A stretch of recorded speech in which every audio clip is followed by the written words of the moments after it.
రాళ్లకు రప్పలకు గుట్టలకు కూడా మనం ఇద్దామా?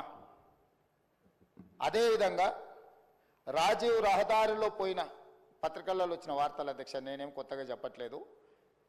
గజ్వేల్ ప్రాంతంలో కల్వకుంట్ల చంద్రశేఖరరావు గారు ప్రతిపక్ష నాయకుడు ప్రాతినిధ్యం వహిస్తున్న గజ్వేల్ నియోజకవర్గ పరిధిలో రాజీవ్ రహదారిలో భూమి పోయి రాజీవ్ రహదారి వేసిన రోడ్డు కూడా రైతు బంధు పథకం ద్వారా నిధులు ఇచ్చిండ్రు అధ్యక్ష. అదేవిధంగా నా ప్రాంతానికి సంబంధించి శ్రీశైలం, మా సొంత ఊరికి వెళ్ళాలంటే ఇటు ఈ దారిలోనే వెళ్ళాలి అధ్యక్ష.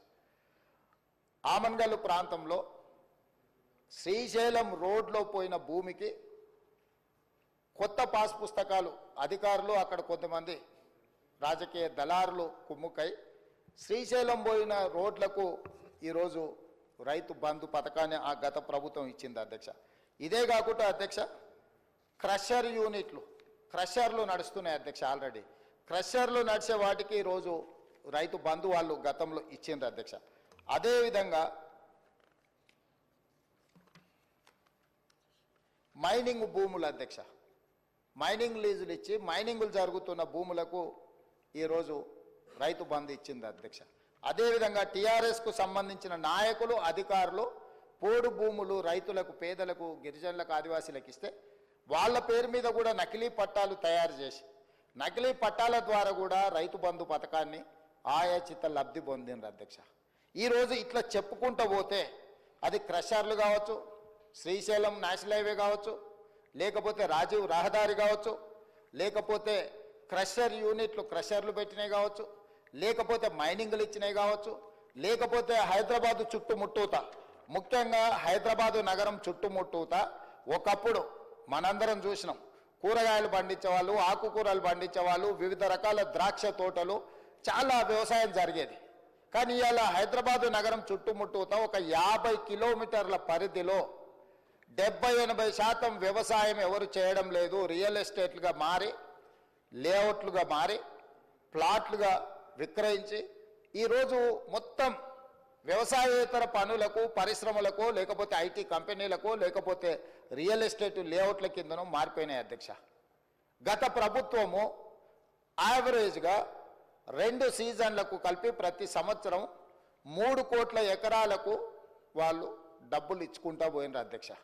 3 కోట్ల ఎకరాలకు వాళ్ళు ఎకరాకు 10,000 ప్రకారము చేసుకుంటూ పోతే 15,000 కోట్ల రూపాయలు ప్రతి సంవత్సరం దాదాపుగా ±10% వాళ్ళు ఖాతాలలో వేసిండ్రు అధ్యక్ష. అట్లా వాళ్ళు ఇచ్చిన 72,000 కోట్లల్లో 22,000 కోట్ల రూపాయలు జాతీయ రహదారులకు, రియల్ ఎస్టేట్లో ప్లాట్లు అమ్మిన వాళ్లకు, క్రషర్లకు, మైనింగ్లకు, రాళ్లకు, రప్పలకు, కొండలకు, గుట్టలకు దొంగ పాస్ పుస్తకాలు తయారు చేసుకొని అధికారంలో ఉన్నాం కాబట్టి అధికార పార్టీ నాయకుల అనుచరులము, వారి సహచరులము, వారి బంధువులమని వేలాది కోట్ల రూపాయలు కొల్లగొట్టిండ్రు అధ్యక్ష. మరి ఈరోజు నేను అడుగుతున్న తమ ద్వారా ప్రధాన ప్రతిపక్షము ఈ పథకాన్ని 80,000 పుస్తకాల్లో చదివిన సారాంశంతో దీన్ని తయారు చేసిన ప్రధాన ప్రతిపక్ష నాయకుడు వచ్చి ఇంత కీలకమైన అంశం చర్చకు వచ్చినప్పుడు వారు సూచనలు ఇస్తారని అనుకున్నాం అధ్యక్ష. వారి అనుభవం నుంచి, వారి పరిపాలనలో వారు నేర్చుకున్న అంశాల నుంచి ఈ ప్రభుత్వం ఏదైనా సూచన వస్తే మేము తీసుకుందాం అనుకున్నాం. ఇక్కడ ఒక అంశం చెప్పొచ్చు అధ్యక్ష.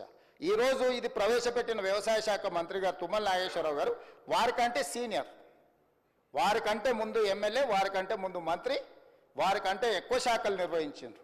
అయినా మా సహచార మంత్రి తుమ్మల నాగేశ్వరరావు గారికి ఎలాంటి బేసిజాలు లేవు అధ్యక్ష.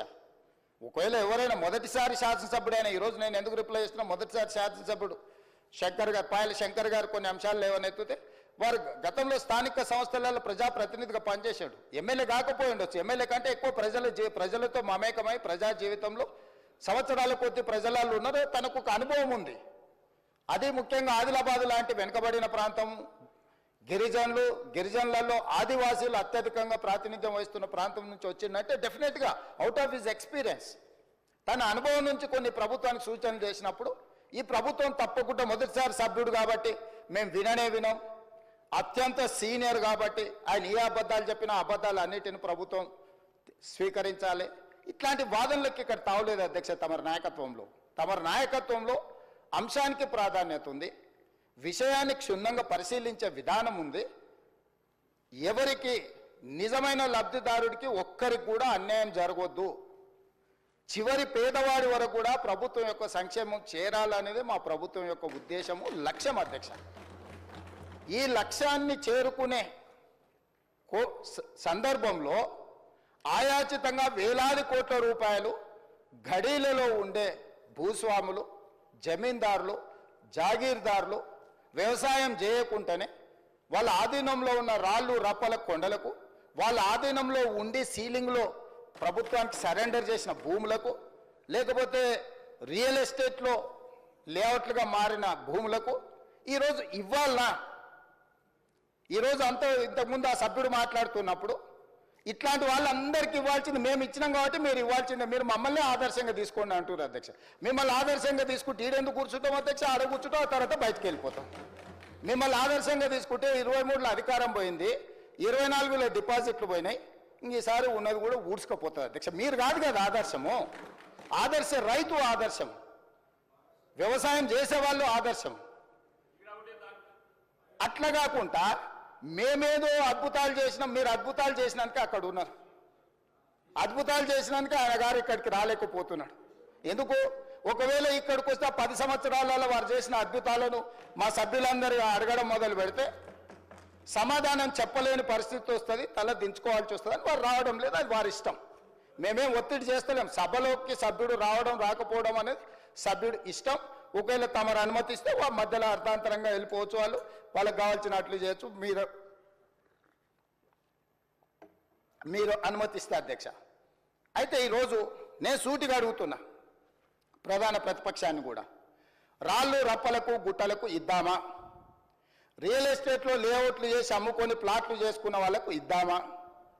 హైవేల పేరు మీద, నేషనల్ హైవేల పేర్ల మీద ప్రభుత్వం సేకరణ చేసిన భూములకు కూడా దొంగ పాస్ పుస్తకాలు తయారు చేసుకుంటే ఇద్దామా? మీ అనుచరుల ముసుగులో నకిలీ పాస్ పుస్తకాలు తయారు చేసుకున్న వాళ్ళకు ఇద్దామా? ఈరోజు హైదరాబాద్ చుట్టుముట్టూత వ్యవసాయ భూములు, వ్యవసాయేతర కన్వర్షన్స్ జరిగి, నాలా కన్వర్షన్ జరిగి ఈరోజు పరిశ్రమలు నెలకొల్పినారు. వీటన్నిటి కూడా మనము ఇద్దామా? వీటి విషయాలలో మీరు స్పష్టమైన సూచన చేయండి. మీ సూచనలన్నిటిని క్రోడీకరించి ఒక రిపోర్ట్ తయారు చేసి, ఎందుకంటే ఇప్పటికీ ఈ అంశాన్ని రైతు భరోసాను అమలు చేయడానికి మా మంత్రివర్గ ఉపసంఘాన్ని వేసింది. దానికి బాధ్యతగా ఉప ముఖ్యమంత్రి వర్యులు, ఆర్థిక మంత్రి వర్యులు, వారి నాయకత్వంలో వ్యవసాయ శాఖ మంత్రి, రెవెన్యూ శాఖ మంత్రి, అదేవిధంగా సివిల్ సప్లైస్ మినిస్టరు, అదేవిధంగా ఐటీ అండ్ ఇండస్ట్రీస్ మినిస్టర్ను వీళ్ళందరిని అందులో సభ్యులుగా పెట్టి అన్ని జిల్లాలు తిరిగిండ్రు అధ్యక్ష. వ్యవసాయ సహకార సంఘాలతో మాట్లాడిండ్రు, రైతు సంఘాలతో మాట్లాడిండ్రు, రైతు కూలీ సంఘాలతో మాట్లాడిండ్రు, రైతులతో మాట్లాడిండ్రు, ప్రజాప్రతినిధులతో మాట్లాడిండ్రు, సభలో లేని రాజకీయ పార్టీలతో మాట్లాడి, కొన్ని రాజకీయ పార్టీలు సభలోకి రాలేకపోయినాయి అధ్యక్ష కొన్ని కారణాల చేత. అంత మాత్రాన సమస్య పట్ల వాళ్ళకి అవగాహన లేదని మనం అనుకోనికే లేదు కదా అధ్యక్ష. వాళ్ళతో పాటు చట్టసభలో కూడా చర్చించి మీరు మీ అంతలో మీరే ఊహించుకొని, మీ అంతలో మీరే కాయించుకొని, మీ అంతలో మీరే దూషించి, మీ అంతలో మీరే బయటికి వెళ్ళిపోయి, ఏంటి అధ్యక్ష ఇది? స్పష్టంగా ఈ ప్రభుత్వం వినడానికి సిద్ధంగా ఉంది. మీరు చేసే సూచనలలో ఏదైనా సహేతుకత కనిపించి నిజంగా తెలంగాణ రైతాంగానికి మేలు జరుగుతుందంటే ఈ ప్రభుత్వానికి భేషజాలు లేవు. అందుకే ఈ సభలో మీరెంత అల్లరి చేసినా, మీరెంత చిల్లరగా వ్యవహరించినా మేము ఓపికతో ఒక్క మాట అనుకుంటే ఇక్కడ కూర్చొని మేము వింటా ఉన్నాం. మీరు రెచ్చగొట్టాలనే ప్రయత్నం చేస్తున్న మీ అసహనము, అధికారం కోల్పోయిన మీ వ్యవహారము సమాజం అంతా గమనిస్తుందని మేమేం అనలేదు అధ్యక్ష. సరే, మీరు చేసే విచిత్రమైన వ్యవహారాలు వీటన్నిటిని కూడా ప్రజలు నిశ్చితంగా గమనిస్తున్నారు. ప్రజలు ఏ తీర్పు ఇవ్వాలో ఇచ్చినప్పుడు ఇచ్చిండ్రు, మళ్ళోసారి కూడా ఇస్తారు. అందుకోసం మేమేమనలే. ఇప్పటికైనా పాయల్ శంకర్ గారు కొన్ని సూచనలు చేశారు. డెఫినెట్గా లిమిట్ పెట్టకండి, మీరు సీలింగ్ పెట్టకండి, ఆ కొద్ది మందిని కూడా ఎందుకు మీరు బాధ పెడతారని కొన్ని సూచనలు చేసిండు. అదేవిధంగా మీరు మంచిగా వాళ్ళకు అన్ని రకాలుగా వాళ్ళకు నమ్మకం కలిగించేటట్టు కొన్ని నిర్ణయాలు తీసుకోమన్నారు. తప్పకుండా వాటిని కూడా తీసుకుంటాం. ఒకవేళ ఇక్కడ మమ్మల్ని తిట్టడానికి ఒకవేళ ఈ సమయాన్ని కేటాయించుకుంటే రాతపూర్వకంగా అయినా తమరు తెప్పించుకోండి అధ్యక్ష. ప్రధాన ప్రతిపక్షం నుంచి మాకేం అభ్యంతరం లేదు. వాళ్ళను ఈ విషయాలలో ఈ రాళ్ళు రప్పలకు గుట్టలకు దొంగ పాస్ పుస్తకాలకు లేఅవుట్లకు రియల్ ఎస్టేట్ వాళ్ళకి ఇవ్వాలనా వద్దా? మీరు ఇచ్చిన జీవో స్ఫూర్తి పంట పెట్టుబడి సహాయము అంటే పంట వేసుకున్న వాళ్ళకే పెట్టుబడి సహాయం చేయాలనేది ఆ జీవో యొక్క స్పిరిట్. ఆ రకంగా పోదామా, ఇంకే రకంగా పోదాము, ఎట్లా పోదాము ఏందనేది మీరు చెప్పండి అధ్యక్ష. అదేవిధంగా చర్చలో లేకపోయినా వారు చాలా విషయాలు కొన్ని ప్రస్తావించండి అధ్యక్ష. రుణమాఫీకి సంబంధించి లేకపోతే అప్పులకు సంబంధించి కూడా ఒకటి రైతు భరోసా మీద విధి విధానాలు అధ్యక్ష. విధి విధానాల 1, 2, 3, 4, 5 what ever it is me suggestions ఏంటో కాటగారికల్గా చెప్పండి. ప్రభుత్వం వింటుంది, ప్రజలకు ప్రయోజనం చేకూరితే అమలు చేస్తుంది.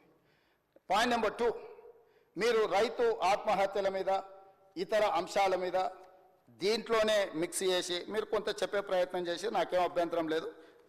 నేను పార్లమెంట్లో మొదటిసారి నేను ఎంపీ అయిపోయిన ఎంబడే అడిగిన ప్రశ్న రిలేటెడ్నే కోట్ చేసినట్టుంది అధ్యక్ష. సేమ్ అదే దాంట్లోకి వెళ్ళి నేను చెప్పదలుచుకున్న అధ్యక్ష. 2019లో 3 డిసెంబర్ 2019 నేనే అడిగిన క్వశ్చన్కి కేంద్ర వ్యవసాయ శాఖ మంత్రి గారు ఇచ్చిన రిప్లైలో ఉన్న అంశం ఒక సభలో డాక్యుమెంట్ని ఇంకో సభలో కోట్ చేయడం నార్మలీ అలో చేయరు. తమరి ప్రత్యేక అనుమతి తీసుకొని ఈ డాక్యుమెంట్ని నేను కోట్ చేయదలుచుకున్నా. మొత్తం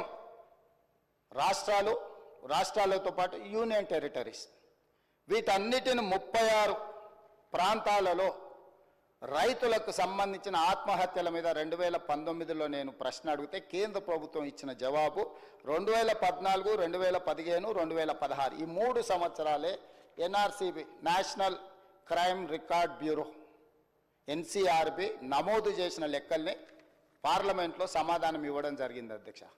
ఇందులో రైతుల ఆత్మహత్యలు తగ్గినాయనో మేమేదో అద్భుతాలు సృష్టించినామనో నోరు తెరిస్తే అబద్ధాలు చెప్పే అలవాటు ఉండి అబద్ధాల సంఘానికి అధ్యక్షులు రాలేదు, ఉపాధ్యక్షుడు వచ్చి వర్కింగ్ ప్రెసిడెంట్ వచ్చి మళ్ళీ అదే అబద్ధాలు చెప్తున్నాడు అధ్యక్ష.